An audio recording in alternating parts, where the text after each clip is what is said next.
ನಮಸ್ಕಾರ. ನಮಸ್ತೆಪ್ಪ. ಇವತ್ತು ರಾಜ್ಯಾದ್ಯಂತ ದ್ವಿತೀಯ PUC ಫಲಿತಾಂಶ ಹೊರಬೀಳ್ತಾ ಇದೆ. ಹೌದು. ಅದಕ್ಕೆ ನೀವು ವಿದ್ಯಾರ್ಥಿಗಳಿಗೆ ಏನ್ ಹೇಳಕ್ ಬಯಸ್ತೀರಾ? ಮೊಟ್ಟ ಮೊದಲನೇದಾಗಿ ರಾಜ್ಯದ ಎಲ್ಲ ವಿದ್ಯಾರ್ಥಿನಿಯರಿಗೂ ನಾನು ಮನವಿ ಮಾಡ್ಕೊಳ್ಳೋದೇನೆಂದ್ರೆ, ಎಲ್ಲರೂ ಕೂಡ ಉತ್ತಮ ಫಲಿತಾಂಶದಿಂದ ಪಾಸ್ ಆಗಬೇಕು. ರ್ಯಾಂಕು, ಡಿಸ್ಟಿಂಕ್ಷನ್ ಅಂತ ಎಲ್ಲ ಮಕ್ಕಳು ಕೂಡ ತುಂಬಾ ಸಂತೋಷದಿಂದ ಪಾಸ್ ಆಗ್ಬೇಕನ್ನೋದೇ ನನ್ನ ಉದ್ದೇಶ. ಆ ದೇವರಲ್ಲಿ ಕೂಡ ನಾನು ಪ್ರಾರ್ಥನೆ ಮಾಡ್ತೀನಿ. ಅಂದ್ರೆ ಮಾಮೂಲಿಯಾಗಿ ಮಕ್ಕಳು ಫಲಿತಾಂಶ ಇದಾದ್ಮೇಲೆ ಸ್ವಲ್ಪ ಅನಾಹುತಗಳು ಕೆಲವೊಂದು ನಡೀತೈತೆ, ಅವುಗಳಿಗೆಲ್ಲ ಏನ್ ಹೇಳಕ್ ಬಯಸ್ತೀರಾ? ನಾನು ವಿದ್ಯಾರ್ಥಿಗಳಲ್ಲಿ ಮತ್ತೆ ಕೂಡ ನಾನು ಬಹಳಷ್ಟು ಪ್ರೀತಿಯಿಂದ ಹೇಳ್ತಾ ಇದ್ದೀನಿ. ಅವರಲ್ಲಿ ನಾನು ರಿಕ್ವೆಸ್ಟ್ ಮಾಡ್ತಾ ಇದ್ದೀನಿ. ಏನಂತ ಹೇಳಿದ್ರೆ, ಸರ್ವಸಾಮಾನ್ಯ ಡಿಸ್ಟಿಂಕ್ಷನ್ ಬರುವಂತ ಮಕ್ಕಳು ಇರ್ತಾರೆ, ಪಾಸ್ ಆಗುವಂತ ಮಕ್ಕಳು ಇರ್ತಾರೆ, ರ್ಯಾಂಕ್ ತಗೊಳ್ಳೋ ಮಕ್ಕಳು ಇರ್ತಾರೆ. ಅದ್ರ ಜೊತೆಗೆ ಓದ್ತಕ್ಕಂಥ ಮಕ್ಕಳು ಎಲ್ಲರೂ ಕೂಡ ಆ ನಿಟ್ಟಿನಲ್ಲಿ ಎಲ್ಲರೂ ಕೂಡ ನನಗಿಂತ ನೀನು, ನಿನಗಿಂತ ನಾನು ಅಂತ ಹೆಚ್ಚಾಗಿ ಓದಿ ಪಾಸ್ ಆಗಬೇಕು ಹೊರತು ಅಥವಾ ಸಣ್ಣದಾಗಿ ಏನೋ ಒಂದು ಮಾರ್ಕ್ಸ್ ಕಡಿಮೆ ಬಂತಂತ ಹೇಳು ಅಥವಾ ಫೇಲ್ ಆಗಿದ್ದೇನೆ ಅಂತ ಹೇಳಿ ಯಾವುದೇ ತರಹದ ಆತಂಕಕ್ಕೆ ಒಳಗಾಗಬಾರ್ದು ಮಕ್ಕಳು, ಮೊದಲನೇದಾಗಿ. ತದನಂತರ ನೀವು ಫೇಲ್ ಆದ್ರೂ ಕೂಡ, ಮಾರ್ಕ್ಸ್ ಕಡಿಮೆ ಬಂದರೂ ಕೂಡ ನಿಮ್ಗೆ ಬಹಳಷ್ಟು ಅವಕಾಶ ಆಗಿದೆ. ವಿತಿನ್ 2 months ಅಲ್ಲೇ ನಿಮ್ಗೆ ಎಕ್ಸಾಮ್ ಕೊಟ್ಟು ಸರ್ಕಾರ ನಿಮಗೆ ಮುಂದಿನ ಉತ್ತೀರ್ಣ ಆದ ನಂತರ, ಎಕ್ಸಾಮ್ ಬರೆದ ತಕ್ಷಣ ನಿಮ್ಗೆ ಉತ್ತೀರ್ಣನಾದರೆ ಮುಂದಿನ PU ಹೋಗ್ಬೇಕಾ, ಸೆಕೆಂಡ್ PU ಅವರೇ ನಿಮ್ಗೆ ಅವಕಾಶ ಕೊಡ್ತಾರೆ. ಯಾವುದೇ ಆತಂಕ ಪಡೋದು ಅವಶ್ಯಕತೆನೇ ಇಲ್ಲ.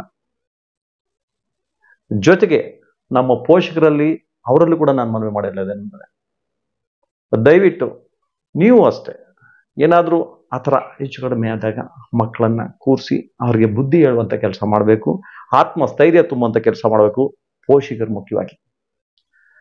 ಅದ್ರ ಜೊತೆಗೆ ನಮ್ಮ ಖಾಸಗಿ ಶಾಲೆ ಆಗ್ಬೋದು ಅಥವಾ ಸರ್ಕಾರಿ ಶಾಲೆ, ನಮ್ಮ ಶಾಲೆಗಳಾಗ್ಬೋದು, ಪಾಸ್ ಆಗಿರ್ತಕ್ಕಂಥ ಯಾವ ರೀತಿ ನಾವು ಅವರನ್ನ ಶಬಾಷ್ಗಿರಿ ಕೊಡ್ತೀವಿ ಅಥವಾ ಅವರಿಗೆ ಪ್ರೋತ್ಸಾಹ ಕೊಡ್ತೀರಾ, ಅದೇ ರೀತಿ ಫೇಲ್ ಆಗಿರ್ತಂಥ ಮಕ್ಕಳು ಕೂಡ ತಾವು ಕರೆದು ಎಲ್ಲರ ಮಕ್ಕಳು ಕೂಡ ಮುಂದಿನ ತಿಂಗಳು, ನೆಕ್ಸ್ಟ್ ತಿಂಗಳು ನಿಮಗೆ ಎಕ್ಸಾಮ್ ಇಡ್ತಾ ಇದ್ವಿ, ದಯವಿಟ್ಟು ಬಂದು ನೀವು ಎಕ್ಸಾಮ್ ಬರೆದು ಮುಂದಿನ ತರಗತಿಗಳು ನೀವು ಹೋಗ್ಬೋದಂತ ಅವ್ರಿಗೆ ಕರೆದು ಅವ್ರಿಗೆ ಬುದ್ಧಿ ಹೇಳಬೇಕು.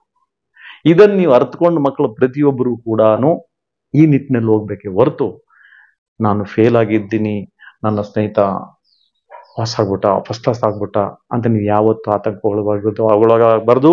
ಜೊತೆಗೆ ಯಾವುದೇ ಒಂದು ಅಹಿತಕರ ಘಟನೆಗಳು ಈ ನಡುವೆ ನಾನು ಬಹಳಷ್ಟು ನೋಡ್ತಾ ಇದ್ದೇನೆ ಮಕ್ಕಳನ್ನು. ಅದೇ ರೀತಿಯಾಗಿ ಏನೋ ಒಂದು 10 ಮಾರ್ಕ್ಸ್ ಕಡಿಮೆ ಬಂದಿದ್ಯಾ, ನೆಕ್ಸ್ಟ್ ಎಕ್ಸಾಮ್ ಅಟೆಂಡ್ ಮಾಡಿ ತೊಂದರೆ ಇಲ್ಲ ರಿವ್ಯಾಲ್ಯೂಯೇಷನ್ಗೆ ಹಾಕಿ ನಿಮ್ಗೆ ಅನುಮಾನ ಇದ್ರೆ. ಅದನ್ನ ಬಿಟ್ಟು ನೀವು ಏನೋ ಒಂದು ದೊಡ್ಡ ಆತಂಕ ಆಗ್ಬಿಟ್ಟಿದೆ, ನಾನು ಏನಾದ್ರೂ ಮಾಡ್ಕೊಂಡ್ಬಿಡ್ಬೇಕು ಅನ್ನೋದು ಈ ನಡುವೆ ಬಹಳ ನಾನು ನೋಡ್ತಾ ಇದ್ದೀನಿ. ತಂದೆ ತಾಯಿದ್ರು ಎಷ್ಟು ಕಷ್ಟಪಟ್ಟು ನಿಮ್ಮನ್ನ ಬೆಳೆಸಿರ್ತಾರೆ, ದಯವಿಟ್ಟು ತಿಳ್ಕೊಬೇಕು ನೀವು. ಬಹಳ ಗಂಭೀರವಾದ ವಿಷಯ ಇವತ್ತು. ಎಷ್ಟು ಮಕ್ಕಳು ಇವತ್ತು ಸ್ಪಾಯ್ಲ್ ಆಗ್ತಾರಲ್ಲ, ಜೀವನ ಹಾಳು ಮಾಡ್ಕೊಂತ ಇದ್ದಾರೆ ಅಂತ ಹೇಳಿದ್ರೆ, ಫೇಲ್ ಆಗಿದ ತಕ್ಷಣ ಏನೋ ಒಂದು ಆತ್ಮಹತ್ಯೆ ಮಾಡ್ಕೊಂಡ್ಬಿಡೋದು, ಈ ಕೆಲಸಗಳು ಬಹಳಷ್ಟು ನಡೀತಾ ಇದೆ. ಇಲ್ಲ ನೇಣು ಹಾಕೊಂಡ್ಬಿಡೋದು, ಅಲ್ಲೆಲ್ಲ ಹೋಗಿ ಗಲಾರಿ ಕೆಳಗಡೆ ಬಿದ್ದೋಗ್ಬಿಡೋದು, ಬಾವಿಯಲ್ಲಿ ಬಿದ್ದೋಗ್ಬಿಡೋದು. ದಯವಿಟ್ಟು ಮಕ್ಕಳೇ ಆ ಕೆಲ್ಸಕ್ಕೆ ಮಾತ್ರ ಹೋಗ್ಬೇಡಿ. ನಿಮ್ಮನ್ನು ಬೆಳೆಸೋದಕ್ಕೆ ಆ ತಂದೆ ತಾಯಿ ಪಟ್ಟಿರ್ತಕ್ಕಂಥ ಕಷ್ಟ ಒಂದೊಂದಲ್ಲ, ಎಷ್ಟು ನೋವಾಗಿರುತ್ತೆ. ನಾನು ಒಬ್ಬ ತಂದೆ ಸ್ಥಾನದಲ್ಲಿ ಇದ್ದುಕೊಂಡೇ ಹೇಳ್ತಾ ಇದ್ದೀನಿ. 2 days ಬ್ಯಾಕ್ ಒಂದು ಘಟನೆ ನಡೆದಿತ್ತು. SLC ಮಾರ್ಕ್ಸ್ ಹೋಗಿ ಹೆಚ್ಚು ಕಡಿಮೆ ಆಗಿತ್ತ. ನಾನು ಬಹಳ ನೊಂದಿದ್ದೀನಿ ಆ ವಿಷಯದಲ್ಲಿ. ಬಹಳಷ್ಟು ಮಕ್ಕಳು ಕೂಡ ನಾನು ನೋಡ್ತಾ ಇದ್ದೀನಿ ನಮ್ಮ ರಾಜ್ಯದಂತ, ದೇಶದಲ್ಲೇ ತಿಳ್ಕೊಳ್ಳಿ. ನಿಮ್ಗೆ ಇವತ್ತು ಸರ್ಕಾರ ಒಳ್ಳೆ ಅವಕಾಶ ಮಾಡಿಕೊಟ್ಟಿದೆ. ವಿತಿನ್ 1.5 months ಅಲ್ಲಿ ನೀವು ಎಕ್ಸಾಮ್ ಬರೆದು ಮುಂದಕ್ಕೆ ಹೋಗ್ಬೋದು. ಅದೇ ರೀತಿ ಪೋಷಕರಲ್ಲೂ ಕೂಡ ನಾನು ನಮ್ಮ ಅವರಲ್ಲಿ ಬಹಳ ರಿಕ್ವೆಸ್ಟ್ ಮಾಡ್ತಾ ಇದ್ದೀನಿ. ಯಾವುದೇ ಮಕ್ಕಳ ತರ ಆಗಿದ್ರೆ ದಯವಿಟ್ಟು ಮಕ್ಕಳನ್ನ ಕರೆಸಿ ನೀವು ಮನೆ ಪಕ್ಕದಲ್ಲಿ ಕೂತ್ಕೊಂಡು ಆಸ್ ಎ ಫ್ರೆಂಡ್ ಆಗಿ ಅವ್ರಿಗೆ ಬುದ್ಧಿ ಹೇಳಿ, ಇಲ್ಲ ನೀನು ಇನ್ನೂ ಚೆನ್ನಾಗಿ ಓದ್ಬೇಕು ಮಗಳೇ, ನೀವು ಮುಂದಕ್ಕೆ ಹೋಗಿ ನೀವು ಚೆನ್ನಾಗಿ ಆಗ್ಬೇಕು, ನೀವು ಓದ್ಬೇಕು, ನಿಮ್ ಪರ ನಾವಿದ್ದೀವಿ, ತಂದೆ ತಾಯಂದ್ರು ನಿಮ್ ಜೊತೆ ಇರ್ತೀವಿ, ನೀವು ಯಾವುದೇ ಕಾರಣಕ್ಕೆ ಆತಂಕ ಪಡ್ಕೋಬಾರ್ದು, ನಾವಿದ್ದೀವಿ, ಮುಂದಕ್ಕೆ ಓದು. ನೀನು ಓದಿ ವಿದ್ಯಾವಂತನಾಗಿ ಹೋಗಿ ಒಂದು IAS IPS ಅಥವಾ ನಿನ್ನ ಲೆವೆಲ್ ತಕ್ಕಂತೆ ನೀನು ಹೋಗಿ ಒಳ್ಳೆ ಒಬ್ಬ ವಿದ್ಯಾವಂತ ಬುದ್ಧಿವಂತನಾಗಿ ನೀನು ಸಮಾಜದಲ್ಲಿ ಬೆಳಿಬೇಕು, ಒಂದು ಸರ್ಕಾರಿ ಉದ್ಯೋಗದಲ್ಲಿ ನೀನು ಇರಬೇಕು ಅನ್ನೋದೇ ಅವರ ಆಕಾಂಕ್ಷೆಗಳಿರುತ್ತೆ ಪೋಷಕರಲ್ಲಿ. ಪೋಷಕರು ಕೂಡ ಯಾವುದೇ ಕಾರಣಕ್ಕೆ ಮಕ್ಕಳನ್ನು ಬೈಯೋದಾಗ್ಲಿ ಅಥವಾ ಕಡಿಮೆ ಮಾರ್ಕ್ಸ್ ಬಂದಿದೆ ಅಂತ ಅವ್ರನ್ನ ತೇಜೋವಧೆ ಮಾಡುವಂತ ಕೆಲಸಗಳು ದಯವಿಟ್ಟು ಮಾಡಬಾರ್ದಂತ ನನ್ನ ಪೋಷಕರಲ್ಲಿ ದಯವಿಟ್ಟು ಮನವಿ ಮಾಡ್ಕೊಳ್ತಾ ಇದ್ದೀನಿ. ತಂದೆ ತಾಯಂದ್ರಾದವರು ಬಹಳಷ್ಟು ಹುಷಾರಾಗಿರ್ಬೇಕು ಅನ್ನೋದೇ ಮಕ್ಕಳ ವಿಷಯದಲ್ಲಿ ನನ್ನ ಒಂದು ರಿಕ್ವೆಸ್ಟ್. ನಿಮ್ಮ ಭವಿಷ್ಯ ನಿಮ್ಮ ಕೈಯಲ್ಲಿದೆ. ಪ್ರತಿಯೊಬ್ರು ಕೂಡ ನೀವು ಓದಿನ ಮೇಲೆ ಗಮನ ಕೊಡಿ. ಯಾವುದೇ ಒಂದು ಅಹಿತಕರ ಘಟನೆಗಳಿಗೆ ಅವಕಾಶ ಕೊಡಬೇಕಿ. ನಿಮ್ ಜೊತೆ ತಂದೆ ತಾಯಂದಿರಿದ್ದಾರೆ. ಜೊತೆಗೆ ಸರ್ಕಾರ ಬಹಳಷ್ಟು ಕಟ್ಟುನಿಟ್ಟಿನ ಕೆಲಸ ಮಾಡ್ತಾ ಇದೆ ಮಕ್ಕಳಿಗೋಸ್ಕರ. ಇವತ್ತು ಸರ್ಕಾರ ಸೌಲಭ್ಯಗಳು ನೀವು ಓದ್ಬೇಕಂತ ಹೇಳಿದ್ರೆ ಪ್ರತಿಯೊಬ್ಬ ಜನಾಂಗ ಕೂಡ ಮೀಸಲಿಟ್ಟಿದೆ ಹಣ, ಎಜುಕೇಶನ್ ಪರ್ಪಸ್. ಅದರಿಂದ ಮಾನ್ಯ ಸಿದ್ದರಾಮಯ್ಯ ಸರ್ಕಾರದಲ್ಲಿ ಬಹಳಷ್ಟು ಸೌಲಭ್ಯಗಳು ಇದಾವೆ.